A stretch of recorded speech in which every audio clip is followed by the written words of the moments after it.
గత 2 రోజులుగా కురుస్తున్న భారీ వర్షాలకు గ్రామ పంచాయతీ భవనం నీట మునిగింది. 60 ఏళ్ల క్రితం నిర్మించిన భవనం ఇది. ప్రస్తుతం శిథిలావస్థకు చేరింది. ఈ గ్రామ పంచాయతీ నుండే ఇద్దరు మంత్రులు, మరొకరు ఎమ్మెల్యేగా సేవలు అందించారు కూడా. ఇదంతా వికారాబాద్ జిల్లా బషీరాబాద్ మండల కేంద్రంలో ఉన్న గ్రామ పంచాయతీ భవనం పరిస్థితి. ప్రస్తుతం అది శిథిలావస్థకు చేరింది.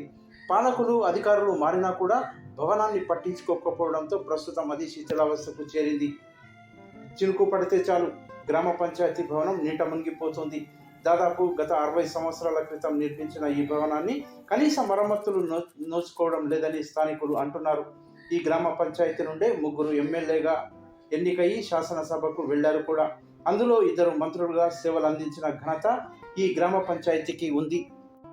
తాజాగా గత 2 రోజుల క్రితం కురిసిన భారీ వర్షానికి పంచాయతీ భవనం ముందు భారీగా వర్షపు నీరు వచ్చి చేరింది. దీంతో పంచాయతీ కార్యాలయానికి వచ్చే ప్రజలు నానా ఇబ్బందులకు గురవుతున్నారు. ఎప్పుడు వర్షం వచ్చినా ఇదే తంతు కొనసాగుతుందని స్థానికులు అంటున్నారు.